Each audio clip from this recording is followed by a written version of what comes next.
Hey guys, what's up?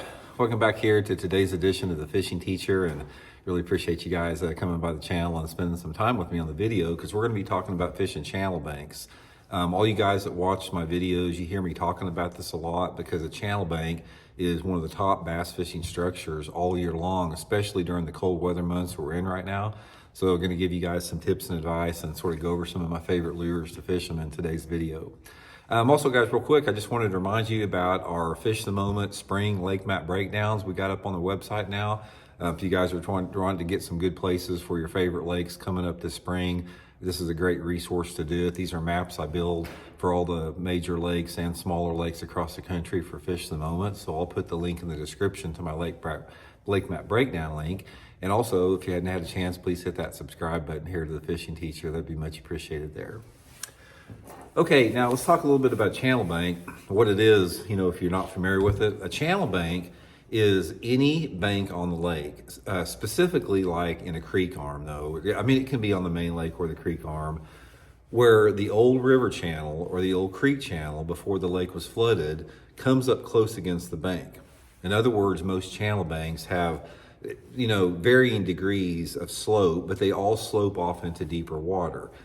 Most lakes, what you have is you have a channel side on one side of the lake and you've got a flat side on the other side of the lake, depending upon how the lake turns. Sometimes that channel can be in the middle of the lake, but a channel bank are those areas that are usually steeper banks that have some water that drops off pretty quick on it. Now, I have seen channel banks where it's a vertical bluff wall, and I've also seen channel banks that have like a 45-degree angle slope, and the channel may be like 20 or 30 foot away from the actual bank, but nevertheless, that is still considered a channel bank.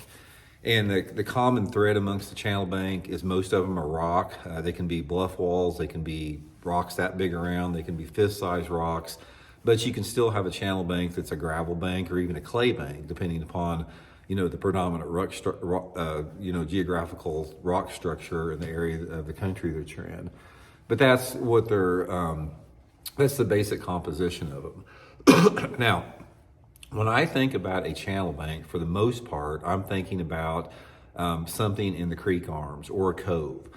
Channel banks on the main lake, I don't really call them channel banks because normally on the main lake, you're dealing with the big main river that flooded the lake up. So that's more of like a river channel bank. So some type of a channel bank that I'm referring to most oftenly found in the major creek arms of a lake.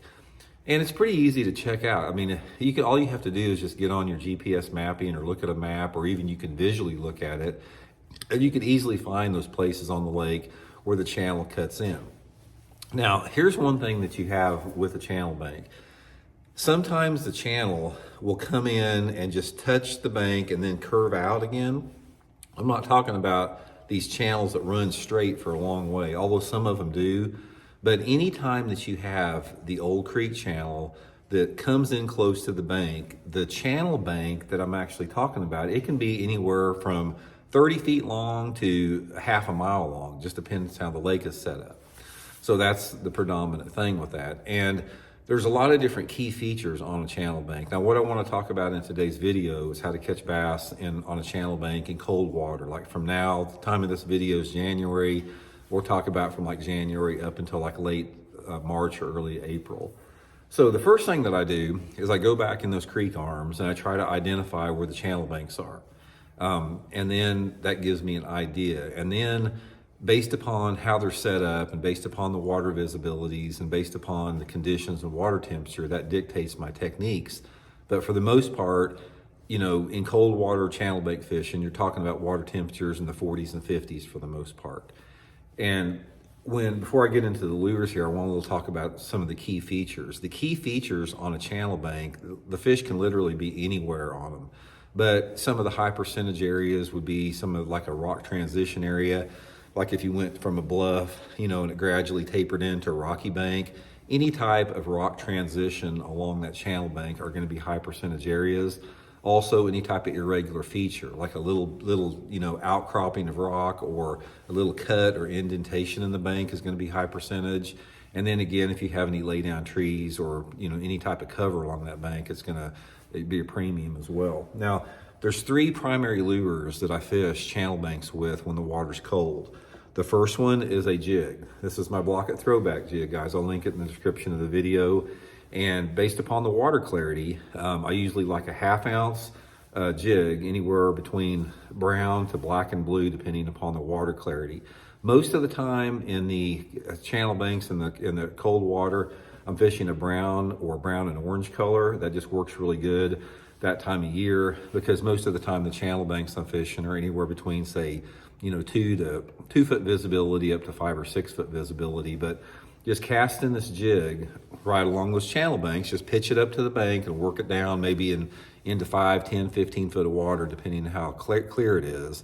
A jig is a really, really good way to catch them when the water's in the 40s and 50s. The next one, guys, is my favorite, is a wigglewort. A wigglewort crankbait or a rock crawler, some type of a crawfish pattern crankbait fished on these channel banks early in the year is a great way to catch them. And like I said, most all the time it's going to be crawdad pattern. Usually what I'm doing is I'm getting on those channel banks and I'm paralleling casting. I'm trying to target that 3 to 8 foot zone, just paralleling, fishing the rocky banks, trying to keep this crawdad crankbait, bouncing off those rocks, some type of a slow medium retrieve. And it works good in a variety of water clarities. Again, anywhere from 2 foot above. And the other one, guys, my third lure is some type of a jerkbait, and I do prefer a small jerkbait like this Megabass X nanahan right here. Based upon your water clarity, if the water has got some stain to it, like it's 2 to 3 foot zone visibility, I may use a larger jerkbait like the 110, Megabass Basin 110 size. But if it's cleaner, I go to the more finesse jerkbaits. And the same way, I'll parallel those channel banks. Depending upon the water clarity, I may have my boat in 10 or 15 foot of water and making long parallel casts, trying to hit that 5 to 15 foot zone. But a jerkbait is a really good bait on a channel bank when that water's in the 40s and 50s. So anyway, guys, don't pass them up, man. It's like if you're looking to quickly locate bass in January, February, and March, just go to your biggest creek arms in the lake you fish and start fishing those channel banks and just mix them up between the jig and the crankbait and the jerkbait. And I guarantee you're probably going to have some pretty good success doing it. So anyway, guys, appreciate you tuning in. We'll talk later. See you.